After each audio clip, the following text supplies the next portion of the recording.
Assalamualaikum warahmatullahi wabarakatuh. Balik lagi bareng gua di channel Fandi Arman. By the way, untuk lu yang baru bergabung di channel gua, mungkin bisa bantu like dan subscribe ya. Dan juga kalau misalnya lu ada ide-ide yang menarik untuk gua bahas di next video, mungkin lu bisa komentar. Oke, di sini di video ini kita akan ngebahas lagi tentang masih seputaran viralnya Ustadz Bajri ya. Nah, gua nemuin video ya. Ini berkaitan dengan salah satu podcaster terkenal di Indonesia ya, dari Kasih Solusi ya. Nah, di video ini gue nemuin video yang mengatakan bahwasanya Ustadz Riyad Bajri ini membuka aib ya, bisa dikatakan ya, dari Kasih Solusi dan juga ustadz-ustadz mereka ya, seperti Ustadz Zulkarnain ya. Ini gue dapatin dari videonya itu dari TV Berita Dunia ya. Nah ini ya, buka-bukaan Ustadz Zulkarnain dan Dery Kasih Solusi nge-vape by Ustadz Riyad Bajri. Dalam video klarifikasi Ustadz Riyad Bajri di channel Elgada TV tentang kasusnya yang viral ketahuan ngudut dan pakai celana pendek, URB merasa teman dan sahabatnya cuci tangan.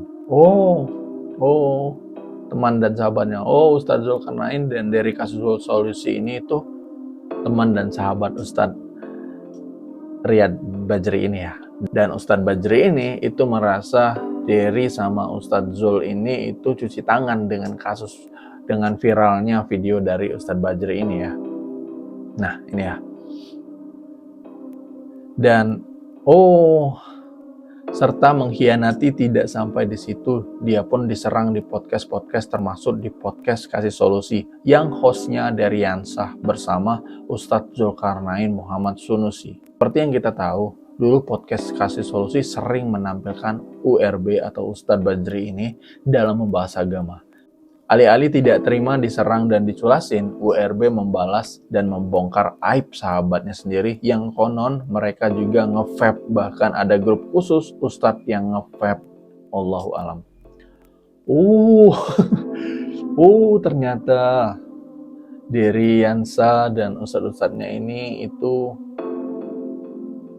nge-vape. Nah, by the way, sebelum gue masuk ke videonya, gue mau jelasin dulu ya, bahaya mana antara rokok dan vape. Menurut gue bahaya vape. Lebih baik mana antara rokok dan vape? Menurut gue lebih baik rokok. Karena gue juga masih berokok sih. Tapi pengaruh buruknya ya banyak banget rokok. Dan vape juga lah. Tapi kalau misalnya kita bandingkan antara rokok dan vape, lebih positif rokok. Karena apa? Rokok itu secara tidak langsung membantu ekonomi negara. Rokok ya, dan perusahaan-perusahaan rokok di Indonesia itu membantu memberikan lapangan pekerjaan, kemudian membantu juga para petani-petani tembakau. Nah, itu dampak positifnya dan pengaruh besarnya dari sisi kebaikan untuk ekonomi negara. Itu ada di rokok. Ketimbang vape. Vape ini produk siapa? Dampaknya untuk negara ini seperti apa itu tidak ada. Dan pengaruh lebih buruk lagi vape. Karena vape ini pakai baterai ya. Kemudian pakai cairan kimia. Nah, itu kan dihisap. Nah, itu gimana tuh kalau masuk ke dalam tubuh kita? Apa yang rusak nanti? Nah, itu dipastikan sangat berbahaya, lebih berbahaya vape ketimbang rokok. By the way, gue ngerokok dan juga nge-vape dulu ya. Cuman nge-vape enggak lagi. Dan masalah bahayanya, gue rasa berbahaya vape. Dan masalah kebaikannya lebih baik rokok ketimbang vape. Karena rokok itu secara tidak langsung kita juga ikut membantu perekonomian negara. Itu pandangan gua. Kita lanjut ke video. Gimana nih? Apa yang dibuka sama Ustadz Riyad Bajri ini? Mulai ngaco, di luar kuasa, cabut diri. Oke? Karena kita sadari kelemahan kita. Lucunya, salah seorang dari ustadz itu kemarin, dia bikin konten di podcast busuk yang jual nama agama, ikut ngomong dan nyerang kita. Tuh, asal kalian tahu busuknya para pemain di situ. Ikut ngomong dan nyerang kita. Anak akan gambarkan sedikit untuk kalian busuknya mental orang-orang sosmed, konten kreator, hamba-hamba algoritma. Dai-dai yang nebeng tenar. Dai-dai nebeng tenar. Apakah kalian tahu? Ada satu podcast yang dulu Anda arahkan sejak pendiriannya. Karena mereka memang para sahabat dekat. Tapi kesimpulan akhirnya memang ahli tauhid nggak bisa bareng sama hamba medsos dan hamba melgon. Kita ahli tauhid, apa-apa fokusnya di tauhid, di ikhlas, ngehindarin ria, ngehindarin sum'ah, ngehindarin pencitraan, pagar manhaj disiplin dan lain-lain. Itu kita. Mereka fokusnya justru perhatian makhluk, views makhluk. Nah, susah, nggak bisa nyambung memang. Emang nggak bisa nyambung, usulnya udah beda. Pagar manhaj kalau misalnya bertentangan dengan keuntungan dan lain-lain, ya diterabas deh itu. Kesimpulannya ujungnya itu. Ya? Busuknya gocekan mereka luar biasa. Mereka adalah para sahabat kami. Ya? Kita sudah penuhi hak-hak mereka untuk dinasehati, dihusnudzonin, dan dikasih uzur bertahun-tahun. Host podcaster ini dari Jakarta ujung datang ke Rahmi Hatas ini, duduknya di depan. 2 kali kedatangan Anda ingat. Masya Allah. Pulangnya ke rumah mamah Ane, duduk majelis makan nasi uduk. Berarti dekat ya. Ngobrol-ngobrol bercanda sama abang Ane. Dia lakukan semua hal itu sebagai upaya supaya Anda lunak dan mulai mau masuk jadi pemateri di podcastnya. Tadinya Anda nggak mau. Cuman karena ngelihat demikian, mau terima nasihat, mau diarahkan perkara manhaj, diarahkan dan lain-lain, akhirnya oke, kita masuk ke podcastnya. Sekali, 2 kali. Setelah Anda masuk, pertama kali, udah sejak itu nggak pernah datang kajian lagi. Tuh. Oh. Kami ajak terus ngaji dan nasihati terus supaya dia nggak makin larut dengan fitnah ketenaran dan medsos. Mereka ngomong agama terus di medsos soalnya, di podcastnya. Tapi nggak mau duduk ngaji, maka jadi fix jualan agama nantinya. Kalau memang mereka peduli kepada agama, harusnya duduk nuntut ilmu, cari hidayah buat diri dan keluarganya. Nggak ada jalan lain. Makanya Anda bilang mereka harus hadir dan duduk kajian. Tapi tetap nggak mau datang. Bahkan diadakan kajian di kantornya, di kantor podcast itu. Anda belain, ya udah, seminggu sekali ke sana, nggak datang. Dibikin 2 minggu sekali, kagak datang juga. Kita ngajar di Jaksel, nggak datang juga. Tapi tiap kali ditelepon, dinasehati, ditegur, dia bilang, iya, gue janji datang, gue janji datang. Begitu. Merajuk Ustadz ini. Merajuk sama tetap Derry. dia nggak pernah datang. Janji begitu ringan di lidahnya. Masih kita kasih uzur beberapa lama. Kita dekat luar biasa secara personal. Bahkan ketika terjadi sebuah permasalahan antara dia dengan istrinya, tahu-tahu dia telepon Anda, Jol, masuk gue dibilang begini. Ntar kagak jangan, nih lu ngomong sama bini gue. Tuh, dikasih gelagapan nggak? Oh, berarti Suruh udah ngomong sama bini. dekat banget sebenarnya. Ustadz mana yang sedekat itu sampai digituin?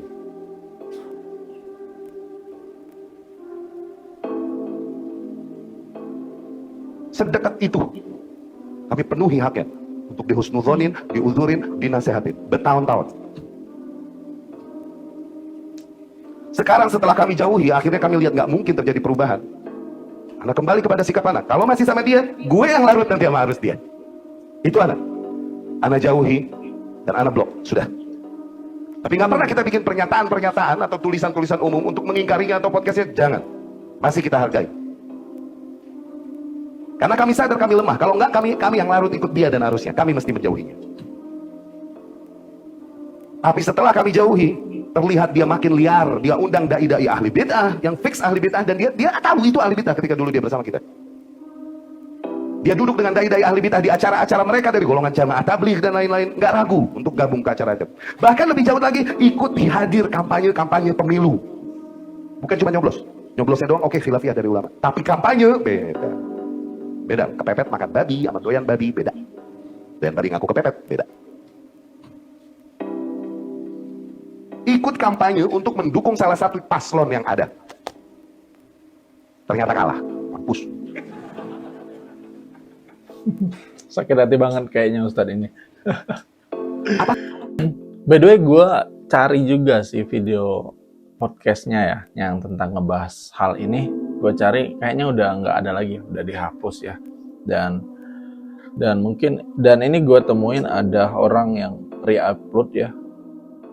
Nih, kita coba lihat ya. Tersebut. Seorang ustadz katanya mungkin tidak melambangkan seorang ustadz gitu, misalnya ustadz tapi masih merokok gitu, itu gimana Ustadz? Ini menjadi titik masalah juga ya, karena memang di sebagian orang-orang yang berkecimpung di pondok pesantren di Indonesia ada yang melakukan hal tersebut dan mereka menganggap bahwa itu adalah suatu hal yang makruh gitu. Jadi kalau dasarnya pada masalah itu saja, ya di masalah itu kadang ada betul bisa dibuka ke lapangan dalam berbeda pendapat di dalam hal tersebut. Tapi kalau misalnya saya ditanya, Ustadz apa hukum rokok? Saya nggak akan menyebut lain kecuali saya bilang di dalam Al-Quran Allah berfirman, jangan kalian lemparkan diri kalian dalam kebinasaan. Di rokok itu sudah tertulis rokok bisa membunuhmu. Dan Allah telah berfirman, jangan kalian membunuh diri kalian, sungguhnya Allah Maha merahmati kalian. Mereka bilang rokok itu mengganggu asapnya dan seterusnya. Dan itu Allah telah berfirman, orang yang mengganggu kaum mukminin dan mukminat tanpa dosa yang mereka lakukan, itu dia telah menyandang sebuah kedustaan dan dosa yang besar. Ini mengganggu orang gitu, ya kan? Jadi banyak dari kerusakan-kerusakan itu saya pasti akan menjawab dengan dalil-dalil itu. Tapi kalau ada yang berpendapat lain, oh ini kan dia cuman masalah tembakau, mungkin berpengaruh ini dan seterusnya. Tapi ini di rokok ini bukan masalah tembakonya. Ada lagi yang mengatakan di dahulu Imam Syaukani, Imam Son'ani, itu keliru, salah paham. Beda konteksnya. Mereka itu di masanya beda kondisinya. Di masa kita rokok itu kita semua paham apa ini maksud dengan rokok gitu loh. Jelas ya? Tapi kalau di masa dahulu itu terkait dengan bahan-bahan tertentu yang mereka yang bahas mungkin tembakau atau yang semisal dengannya. Ya tapi caranya berbeda, masih lebih minim mereka dengan apa yang terjadi di masa sekarang. Tapi kalau misalnya orang yang berpendapat seperti itu asalnya tidak belajar benar, tidak mengambil dari guru dengan benar, terus berdalil dengan cara pendalilan seperti itu, ini yang repot yang seperti ini. Karena asalnya dia hanya sendiri, dia punya kebiasaan itu. Ada hawa nafsu di dirinya. Begitu dia lihat, oh ternyata para ulama ada yang begitu juga. Itu artinya dia mengambil dalil untuk memperingan dirinya. Dan hal yang seperti ini tuh enggak benar di dalam belajar. Ya. Fair ya. Iya, apalagi kan bawa-bawanya misalnya ini Ustadz ini ahlus sunnah misalnya gitu, itu kan ada jamaahnya jadi kan jadinya malah jadinya mungkin orang-orang yang mengambil pendapat atau mungkin ngaji yang seperti itu ada jadi kena imbasnya juga kan. Oh berarti lu kan sama-sama nih satu pemahaman, berarti lu juga begitu ya. Lah ya kadang belajarnya banyak dari buku, dia tidak bersimpu langsung duduk ke guru. Jadi kalau dia berguru kepada ulama-ulama yang besar, ulama-ulama yang dikenal dengan keilmuan di masa ini, nggak ada mereka itu duduk sambil merokok, nggak ada. Atau jangan punya guru juga, Ustaz, tapi gurunya juga nggak didengerin juga. Jangan-jangan mungkin gurunya juga nggak ngerokok. Lah bener nggak? Jangan-jangan gurunya juga satu pemahaman, misalnya sepakat, misalnya ada sebuah hal yang dilarang, gurunya mengamalkan tersebut, tapi dia lah katanya lu punya guru, tapi dia juga nggak apa kata gurunya. Ya balik lagi ke diri sendiri kali ya. Mungkin berarti dianya punya kebiasaan seperti itu. Lu coba, lu mau nanya hukum apa? Anjing? Oh enggak? Apa? Jadi teman-teman ya, poin.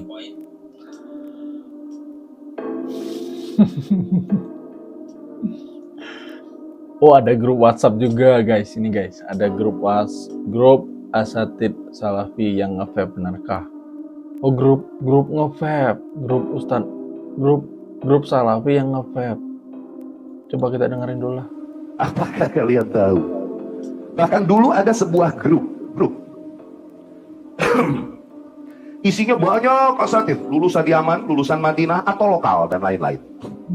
Mereka semua di grup itu didirikan memang untuk semuanya nih di dalam grup itu vapean, vape, dan tukar-tukar info-info vape tentang mesinnya, tentang liquidnya dan lain-lain. Satu grup. Ini para ikhwan akhwat yang mencela kita, kalau mereka tahu ternyata nih guru dia juga. Lu mau ngeles vape bukan rokok, bahayaan vape gimana pun, baterai diisep baterai, airnya kimia, iya gak? Tembakau deh herbal, Lebih bahaya vape. segala baterai kimia, lu sedot-sedot, baterai sama liquid kimia gimana pun lebih berbahaya daripada rokok. Kalaupun ada padahal ya oke lah, demikian sains, ada aja yang pro dan kontra, bukan usul kok. Tapi oke, mereka ngerokok. Nggih? Ada yang main sama mereka, nih ustadz nih geng. Anda main sama mereka. Tadinya Anda nggak vapean. Cuman karena main sama mereka dibilang jajal nih ada liquidnya memang menyehatkan dan ada bukti ilmiah, betul. Ada bukti ilmiah, ada liquid yang menyehatkan memang untuk terapi dan lain. Coba sebutin sama awam. Mau denger gak? Mau denger gak awam? Kita jajal berapa kali karena main sama mereka dan Anda ada di grup itu. Kenapa Anda tahu? Ada di grup itu. Dulunya. Akhirnya Anda jajal juga. Cuman amandel. Terus kalau tidur batuk. Benar. Gue juga sih. Punya amandel. Gue pernah nge-vape juga. Aneh. Agak. Alarmnya amandel Gak cocok gue. Gitu. Kalau badan udah mulai goyang, udah mulai ada yang gak beres, amandel bunyi duluan. Karena gitu. amandel. Amandel. Alhamdulillah Allah kasih. Gitu. Masakan kebanyakan mecin aja. Anda makan langsung susah nelen tuh anak. Anda punya amandel. Buat alarm. Ya. Mereka dulu teman-teman aneh. Anda di grup itu, makanya Anda tahu. Dan ini ikhwan akhwat yang nyerang kita, mereka nggak tahu ini guru mereka. Dibongkan Kalau ada mau semua Anda nih. sebutin namanya Ustadz tuh. Riyad Bajri. Bongkar sekalian biar kelengar lu. Ntar mimisan. Buat mereka vape itu halal karena liquidnya menyehatkan dan lain-lain katanya. Memang ada penelitian tentang hal tersebut.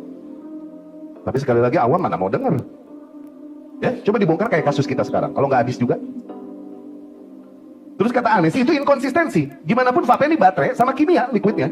Lebih bahaya dari tembakau pastinya. Terus nanti, kalau suatu saat ada produk rokok yang menyehatkan, berani halalin nggak lo? Nggak berani, inconsistent. Standar ganda. Nggak masuk buat Anies sih. Tapi ya udah, itu pendapat mereka dalam perkara ijtihadiyah ini, maka Anda hormati mereka sahabat-sahabat kamu. Anda bisa sebutkan nama mereka satu persatu kalau Anda mau. Tapi itu bukan gaya Anda. Apakah Sebutin, kalian tahu? Tad. Bahkan dulu ada sebuah grup. Bukan gaya anak. Sebutin aja, tanggung.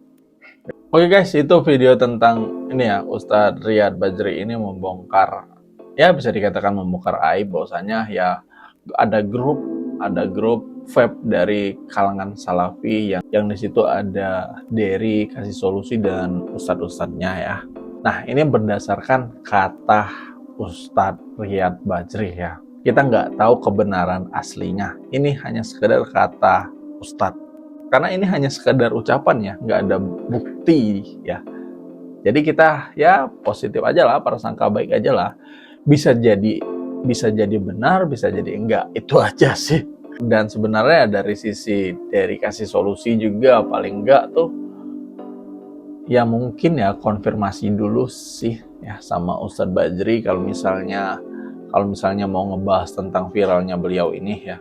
Karena katanya beliau ini sebelum itu tuh sangat dekat ya mereka ini ya. Tapi ya sebenarnya nggak masalah juga sih. Ya, karena ini kan masih di ranah perbedaan pendapat juga ya. Masih ini ya, nggak masalah juga sih. Ustadz Bajri ini mungkin sakit hati ya. Sebenarnya nggak masalah juga kalau misalnya Dery mau ngebahas tentang Ustadz Riyad ini ya. Tentang masalah rokoknya ya. Itu nggak ada masalah juga selagi tidak menjelek-jelekan beliau ya. Hanya sekadar mengungkapkan pendapat. Itu nggak masalah juga sebenarnya ya. Tapi entahlah, gue juga bingung. Karena kalau ngebahas tentang agama lebih dalam, gue juga nggak ada ilmunya di situ. Gue hanya bisa main di luar-luarannya aja ya. Dan gue memberikan pendapat menurut orang awam, pandangan orang awam, yang siapa tahu pandangan orang awam ini bisa dilihat juga oleh orang-orang yang elit. Ya, orang elit. Ya, ustadz-ustadz kan bisa dianggap juga elit juga lah ya. Karena ya mereka bukan orang biasa, orang berilmu, ustadz-ustadz ini ya. Jadi gue bilangnya elit ya. Ya orang-orang berilmu, orang-orang yang menjadi tempat bertanya tentang hukum berdasarkan agama. Nah guys, itu guys menurut gue ya, gue nggak terlalu mau ngebahas dalam karena gue juga nggak ada kapasitas untuk ngebantah ataupun membenarkan terkait perdebatan ini, terkait masalah viralnya Ustadz Bajri ini. Gue nggak tahu ya. Jadi gue hanya sekedar menghargai penikmat konten gue yang request untuk gue ngebahas tentang Ustadz Bajri, tentang viralnya Ustadz Bajri ini ya. Nah itu aja guys yang pengen gue ungkapkan ya, dan pandangan gue tentang viralnya Ustadz Bajri ini ya. Dan ini hanya sekedar perbedaan pendapat, kemudian digoreng-goreng oleh para konten kreator hingga menjadi besar, dan akhirnya terjadilah permusuhan di situ sepertinya ya. Nah ini tuh sebenarnya yang dampak buruknya yang dikhawatirkan ulama ya. Yang dikhawatirkan ulama yang gue pelajarin kemarin ya di video sebelumnya, yang melarang konten kreator agama ya, konten kreator yang ngebahas agama. Nah ini tuh, seperti ini tuh yang dilarang oleh para ulama, goreng-gorengan seperti ini tuh, sehingga hasilnya ya, dampaknya tuh timbul permusuhan tuh, timbul kebencian tuh antara ustadz lagi. Nah ini kan nggak enak untuk dipandang ya, apalagi dipandang oleh orang awam seperti kita. Rakyat biasa ini akan bingung nantinya. Mau ikut siapa? Mau percaya dengan siapa? Oke demikian. Wassalamualaikum warahmatullahi wabarakatuh. Bye-bye.